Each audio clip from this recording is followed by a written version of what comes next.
Salut! Aujourd'hui on se retrouve pour une vidéo vraiment spéciale, je suis trop heureuse de vous la tourner.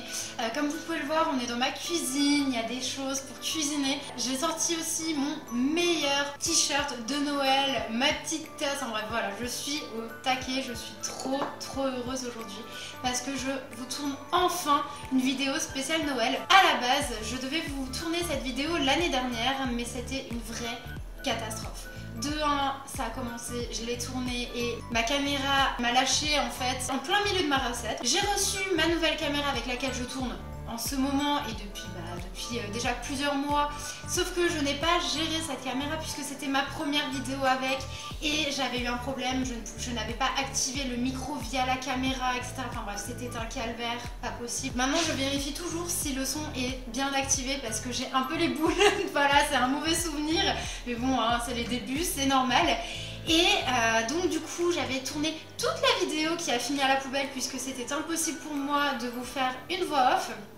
À l'époque c'était très compliqué parce que d'ailleurs je ne me lance pas là-dedans parce que je n'ai pas de micro, enfin voilà, c'est très compliqué et vu comme je l'avais tourné c'était impossible de faire une voix off. Donc j'avais juste les boules, vous avez même pas idée. Et après on était en plein déménagement, donc comment vous dire que je n'allais pas filmer une vidéo en plein déménagement dans ma merveilleuse maison mais qui était encore pleine de cartons en plein mois de décembre, sachant que ceux qui me connaissent ou ceux qui ne me connaissent pas, mais je l'ai déjà dit plusieurs fois dans mes vidéos, je travaille dans le commerce, donc autant vous dire que la période de décembre est juste atroce.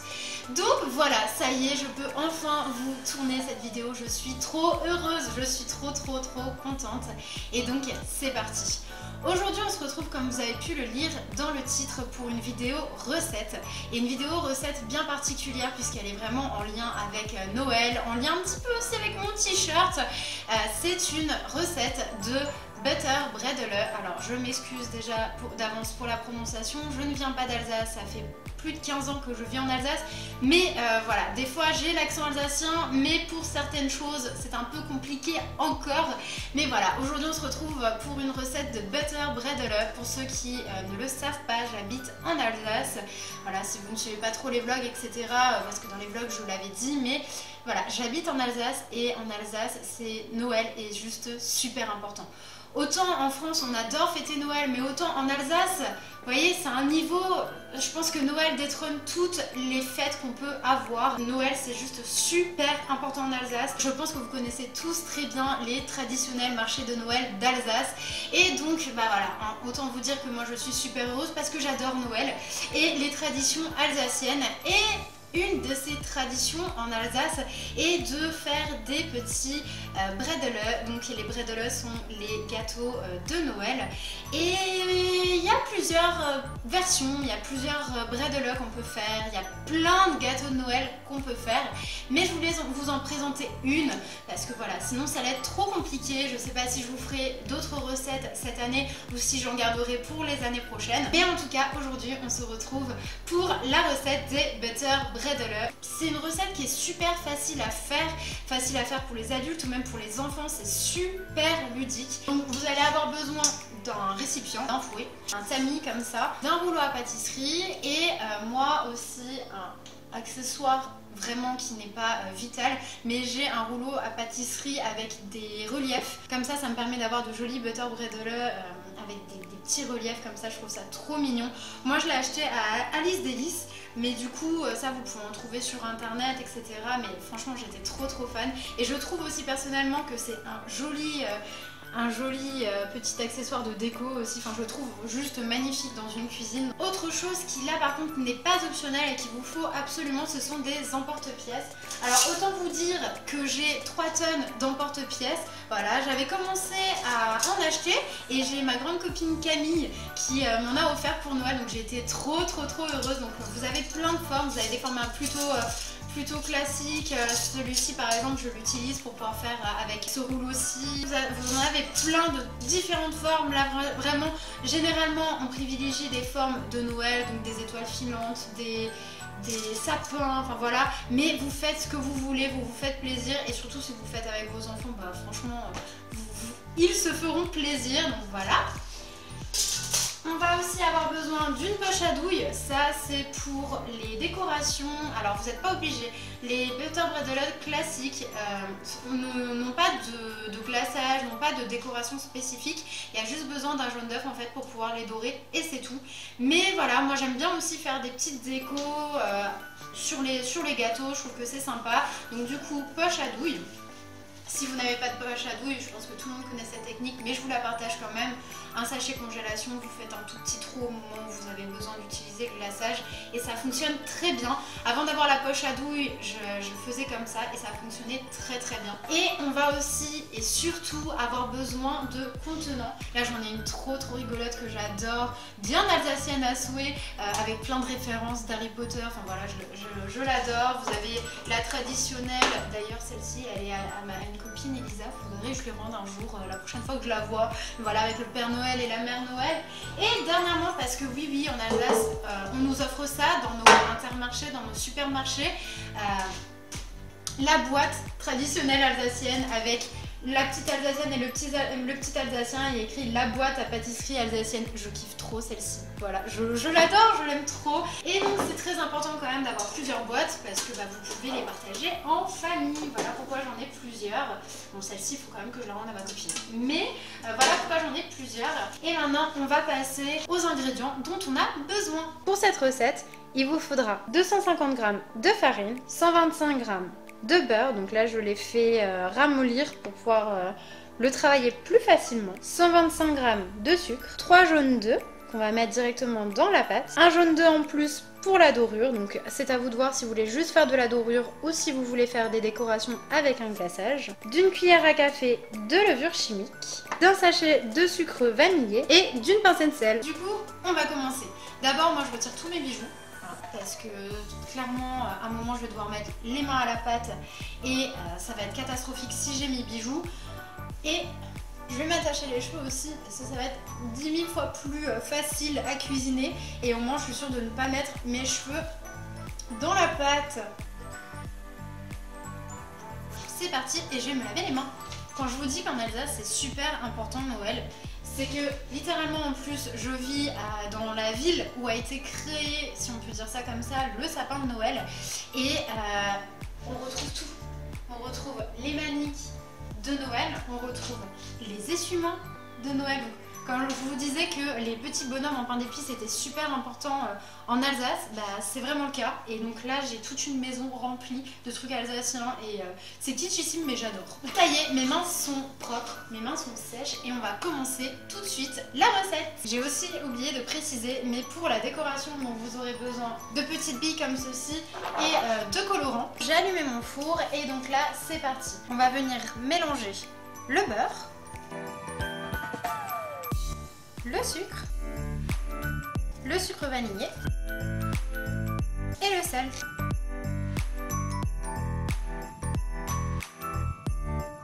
Après avoir bien mélangé, du coup, on va pouvoir mettre les 3 jaunes d'œufs, la farine tamisée,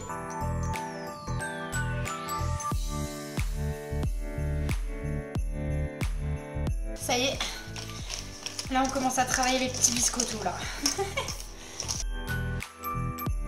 Je vais ajouter à l'intérieur avec la farine la levure, comme ça m'évite d'avoir des bouts de levure dans la pâte. Et là on commence à avoir la texture sablée.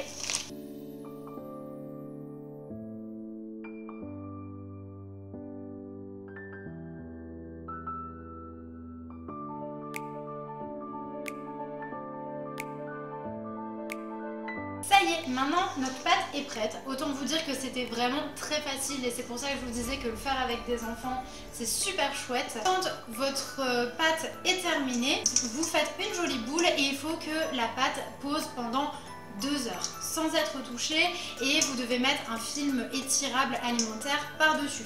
Pour ma part, je n'ai plus de film alimentaire étirable, donc je vais mettre ma petite boule dans un plus petit récipient. Et en fait, moi maintenant j'ai ce genre-ci en fait. J'ai ces espèces de petits couvercles en fait en silicone. Et donc du coup, hop, je vais mettre à l'intérieur et la laisser poser pendant 2 heures. Ok Google, lance un minuteur de 2 heures. Ok, 2 heures, c'est parti. Voilà, je tenais aussi à faire une petite dédicace À la base, l'année dernière, je devais faire une petite vidéo pour Kenzo, mon petit loulou. Et malheureusement, je n'ai pas pu. Comme je vous avais expliqué, c'était beaucoup trop la galère. Il y a des années comme ça où c'est trop la galère. Mais ça y est, cette année, j'ai réussi à faire cette petite vidéo. Du coup, je voulais te faire une spéciale dédicace, Kenzo. J'ai trop hâte de voir tes petits butter bredele. Et j'ai trop envie que tu m'envoies une petite photo. Maman va me détester, hein, on va pas se mentir. Maman va vraiment me détester parce que elle n'aime pas trop faire la pâtisserie. Parce que faire une séance pâtisserie, ça va être bien comique. Mais voilà, je voulais te faire une spéciale dédicace et je te fais plein de gros bisous. Allez, à dans 2 heures. Et puis mission vaisselle. A few moments later. Ça y est, la pâte est prête. Du coup, je préchauffe mon four à 180 degrés et je vais pouvoir du coup préparer les petits butter bredele pour les mettre sur la grille et sur mon papier sulfu réutilisable. On va pouvoir enfin faire l'une des parties les plus fun de la recette, donc c'est former nos butter bredele. Donc pour ça, on va pouvoir prendre un peu de farine et fariner du coup le plan de travail pour éviter que ça ne se colle sur le plan de travail. Le but, c'est de l'aplatir et d'avoir à peu près, je dis bien à peu près parce que bon, il faut, voilà, on n'a pas forcément le compas dans l'œil, voilà, mais il faut à peu près 4 mm d'épaisseur. Et le premier est prêt.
Ça y est, mes premiers butter bredele sont prêts. Je les trouve vraiment trop jolis, j'aime trop cette partie-ci, je trouve que c'est l'une des plus fun. Donc là, on peut vraiment choisir toutes les formes qu'on veut. Pour cela, je ne vais pas mettre de jaune d'œuf pour les dorer puisque je veux les décorer avec vous, avec du glaçage, etc. Pour les prochains, par contre, j'utiliserai du jaune d'œuf très certainement pour pouvoir juste avoir des butter bredele classiques. Mais j'avoue quand même que j'aime souvent en personnaliser quelques-uns. J'ai fait préchauffer le four à 180 degrés et là, je vais les glisser pendant 10 à 15 minutes.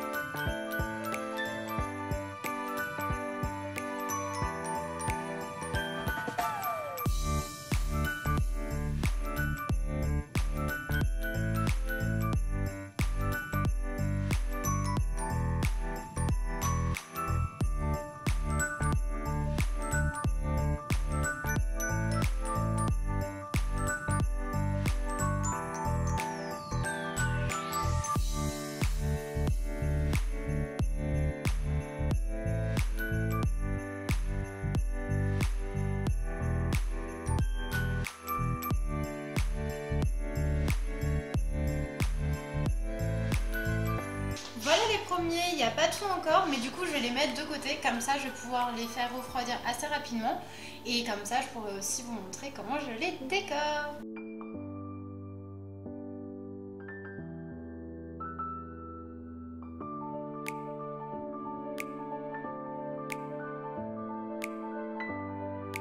Là, j'ai fait une quarantaine de gâteaux. Il faut savoir quand même que j'ai ce genre de moule qui est juste énorme par rapport à ce genre de moule-ci. Pour le glaçage, du coup, ce sera assez simple. Je vais le préparer au dernier moment et je vais juste mettre un peu de citron avec du sucre glace. Voilà, tout simplement, tout bêtement.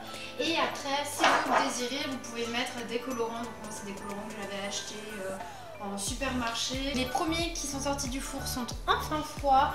J'ai fait la deuxième fournée, donc là on commence à en avoir tout plein. Et les premiers, pour pouvoir avoir un peu plus de place, je les ai directement mis dans la boîte, précieusement à l'abri des petites griffounes de chats qui risquent de passer par là pour les manger, tout simplement. Eux, je vais les laisser refroidir de côté. Et ceux-là, comme ils sont froids, on va pouvoir les décorer. Pour le glaçage, on va partir sur un glaçage tout bête avec du sucre glace et du jus de citron. Alors là, j'avoue que j'y vais un peu au pifomètre, hein, comme on dit, parce que je ne connais pas du tout les quantités. J'ai essayé de regarder sur internet, mais à chaque fois, on me donne des quantités qui sont assez bizarres. Et je me suis retrouvée avec un glaçage qui était déjà très liquide, donc voilà.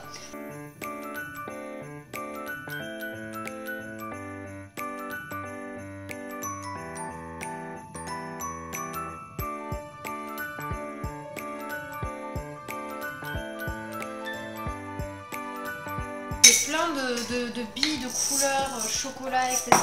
de différentes. Et donc c'est là que je trouve que les enfants peuvent vraiment s'éclater. Et voilà, mon petit sapin. Et donc je vais faire ça avec... Et petite tête de chat, non! Pas toucher. Pas toucher. Voilà pourquoi je mets tout dans une boîte, parce que je sais que sinon il va tout manger. Mais voilà, en gros ça donne ça. Je trouve que c'est trop mignon. Je vais éviter de trop... Voilà, le bouger parce que sinon ça va partir dans tous les sens. Et je vais faire ça avec tous les sapins, avec les bonhommes, et je vais vraiment les décorer à ma sauce. Donc voilà, c'est pas trop mignon, j'aime trop ce moment là, je trouve ça trop sympa à faire. C'est vraiment, j'adore vraiment ce moment là. Donc voilà les petits sapins. Et maintenant je vais faire ça avec tout le reste. Ça y est, la recette des butter bredela est terminée. Cette vidéo est terminée. C'est la première vidéo recette qu'il y a sur ma chaîne. J'espère que ça vous a plu. Ça me tenait à cœur d'en faire une cette année puisque l'année dernière c'était un peu compliqué. Et j'adore cette période de l'année, j'adore Noël. Et c'est une chose que je fais chaque année depuis maintenant 3 ans. Voilà, c'est une petite tradition que j'ai mis en place il y a peu, mais qui me tient vraiment à cœur et que j'adore faire. Donc maintenant vous comprenez pourquoi en Alsace on donne tout le temps plein de grosses boîtes comme ça, parce qu'on adore en faire plein pendant le temps de pause en fait, où vous faites... comme vous avez pu le voir, il y avait un temps de pause de 2 heures pour la pâte. Pendant ces 2 heures, en fait, généralement, on ne fait pas qu'une sorte de bredela, on en fait plein. Il y a encore plein de recettes. Il y a des recettes que j'adore, d'autres un petit peu moins parce que forcément, je les trouve moins gourmandes. Enfin voilà, mais en tout cas, là, je vous ai fait découvrir les bredela les plus classiques au monde. C'est vraiment juste des petits sablés, mais c'est tellement bon avec un petit thé, un petit café, un chocolat chaud. Ils sont trop mignons aussi, et donc voilà. J'espère que ça vous a plu. Franchement, je suis trop fière. J'ai trop hâte de les partager avec mes copines, avec mes collègues, avec les membres de ma famille. J'aime trop. Alors autant vous dire que là, il n'y en a pas une quantité astronomique par rapport au nombre de personnes qui sont autour de moi et qui adorent ces bredela, mais je vais en refaire. Donc voilà, c'était juste pour la vidéo. Pour moi, c'était quand même plus facile de faire une petite quantité que de me lancer dans un hors d'œuvre de folie, voilà. Mais je suis super contente. J'espère que cette vidéo vous a plu, j'espère que vous allez la reproduire à la maison. Et si c'est le cas, n'hésitez pas à me montrer des photos en me les envoyant sur Instagram. Je vous mettrai mon Instagram en barre d'infos et juste ici ou ici, je sais pas trop encore.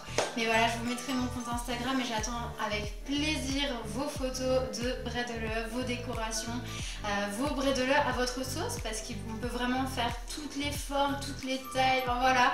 Donc j'attends avec impatience toutes vos jolies photos et je répondrai avec plaisir à tous vos commentaires, à toutes vos questions et à vos photos aussi. J'ai trop hâte de les recevoir. Je vous fais d'énormes bisous et puis je vous dis à bientôt. Allez, bisous. Ah oui, et aussi, parce que c'est important, n'hésitez pas à liker, partager en masse, vous abonner et activer la petite cloche, comme ça on ne sait jamais si je fais une autre petite recette, vous pourrez la voir. Allez, cette fois je vous laisse.